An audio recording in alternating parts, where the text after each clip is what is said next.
Teman-teman, selamat berjumpa lagi di channel JMTV, dan kali ini saya akan berbagi informasi tentang bisnis ayam atau bisnis unggas jenis ayam. Karena berbagai jenis unggas cukup banyak ya, ada ayam, kemudian ada bebek dan juga yang lainnya. Nah, yang akan kita bahas ini adalah jenis bisnis unggas atau jenis ayam ya, yang masih sangat menguntungkan. Nah, tapi tentu saja kita harus pandai memilih supaya kondisinya sama dengan yang ada dalam situasi atau kondisi kita ya. Memilih bisnis unggas ayam yang mana, karena jenis ayam ini ada 3 hal paling tidak yang utama, yaitu bisnis atau budidaya ayam pedaging, kemudian yang berikutnya budidaya ayam petelur, dan yang berikutnya adalah budidaya ayam aduan atau ayam petarung. Nah, mana yang cocok untuk Anda tentu harus melihat kondisinya, dan semuanya ada keunggulan dan kekurangannya. Karena itu, simak terus video ini sampai selesai supaya Anda tidak gagal paham ya. Dan jangan lupa juga untuk Anda yang baru saja bergabung di channel JMTV ini, jangan lupa subscribe, kemudian di sebelahnya subscribe itu ada tombol lonceng, Anda tekan tombol loncengnya supaya nanti Anda bisa mendapatkan notifikasi atau pemberitahuan kalau channel Cak Motivator ini mengupdate video terbarunya. Kemudian juga jangan lupa tekan tombol like dan share video ini ke teman-teman Anda.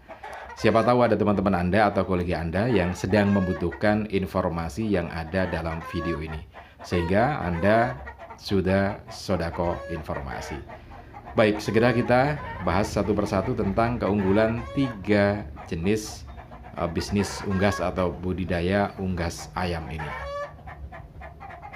Yang pertama adalah jenis ayam petelur. Jadi jenis ayam petelur ini punya keunggulan karena dengan bisnis ayam petelur ini maka sebenarnya pangsa pasarnya sangat terbuka lebar dan sangat luas. Karena berapapun hasil telur ini yang ada di peternakan hampir di seluruh Indonesia. Jadi teman-teman, berapapun hasil telur yang diproduksi oleh para peternak ayam petelur ini di seluruh provinsi yang ada di Indonesia ini akan bisa tertampung oleh pangsa pasar. Karena bagaimanapun juga kebutuhan pasar sampai saat ini secara nasional masih sangat jauh dari produksi ya. Sehingga keunggulannya adalah setiap produksi dari telur ayam petelur para peternak ini akan tetap mampu ditampung oleh pangsa pasar yang ada. Selain itu juga teman-teman, produk dari telur ini sendiri dapat didiversifikasi ya. Selain untuk produk kue, juga untuk produk makanan tersendiri. Jadi pangsa pasarnya memang masih sangat luas. Hanya saja kelemahannya ketika kita berbisnis atau berbudidaya ayam petelur ini adalah fluktuatif harga pakan ternak ya. Jadi seperti yang kita ketahui, beberapa waktu yang lalu para petani merasa rugi dengan hasil ternak telurnya atau ayam petelurnya ini karena pangsa pasarnya masih cukup lebar, hanya saja pakan ternak yang melambung tinggi sehingga tidak mampu dibeli oleh para peternak ayam petelur ini. Sehingga ada yang sampai sempat protes menghadang Pak Presiden Jokowi ya. Ini juga ada kaitannya dengan fluktuatif harga pakan ternak ayam petelur ini. Nah, ini yang perlu jadi catatan tersendiri. Kalau dari sisi pangsa pasar, produksi masih sangat menampung ya. Itu dari bisnis yang pertama, jenis pertama yaitu ayam petelur. Nah, kita ke jenis yang kedua yaitu ayam pedaging atau ayam broiler. Teman-teman, sampai saat ini kebutuhan daging dari ayam pedaging ini masih juga sangat luas ya. Hampir sama dengan ayam petelur, di mana pangsa pasarnya masih sangat luas. Cuman kelemahannya adalah berkait dengan masalah harga pakan ternak dan juga harga fluktuatif ayam pedagingnya atau daging ayam di pasaran ya. Dan ini yang membuat peternak ayam pedaging ini yang kadang-kadang memang kerepotan karena harga pakannya yang melambung tinggi, kemudian harga daging ayamnya di pasaran yang tiba-tiba turun, tidak bisa dikontrol oleh para petani. Nah, ini yang jadi permasalahan. Sementara kalau keunggulannya untuk menjadi petani atau peternak ayam petelur ini sebetulnya sangat mudah ya. Saya katakan sangat mudah untuk menjadi peternak ayam pedaging ini karena berbagai cara untuk berusaha di bidang ini atau berbudidaya bidang ini sangat terbuka lebar.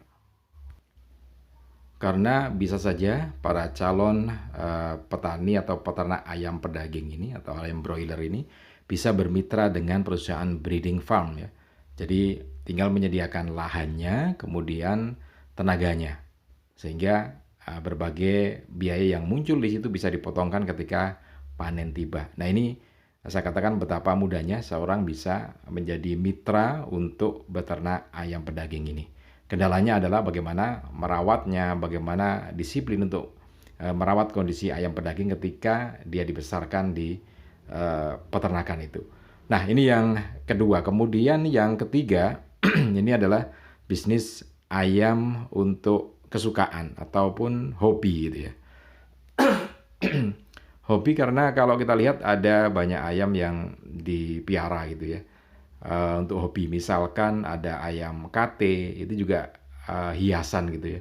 Kemudian ayam kipas. Nah, itu adalah hal-hal yang unggas yang memang dikembangbiakkan untuk hobi atau untuk kesukaan. Nah, yang terakhir adalah ayam bangkok ataupun ya ayam aduan ya. Yang ini sangat diminati oleh masyarakat juga. Ayam bangkok atau ayam aduan menjadi satu di antara alternatif untuk beternak unggas atau ayam. Dan ini memang jadi keunikan tersendiri karena ada seninya di situ ya, seni untuk beternak ayam aduan atau ayam bangkok ini. Seninya karena tidak semua ayam yang ditetaskan itu kemudian bisa jadi ayam bagus ya, untuk petarung.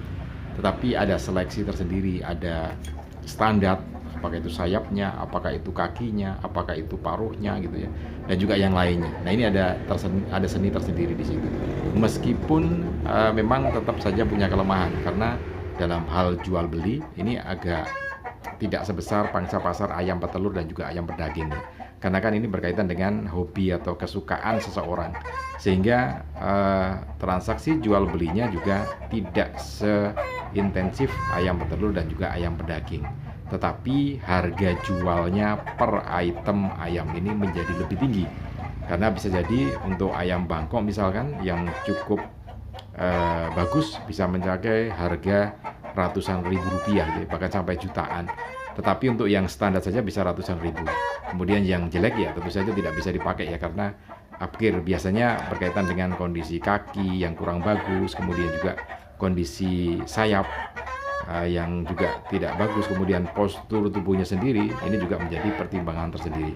Sehingga dengan kondisi yang semacam itu tentu transaksi jual belinya memang tidak sepadat atau tidak seintensif ayam petelur maupun ayam pedaging. Tetapi sekali transaksi bisa menghasilkan uang yang cukup tinggi, cukup lebih gitu ya dibandingkan dengan yang dua tadi. Nah, ini 3 jenis bisnis unggas ayam gitu ya.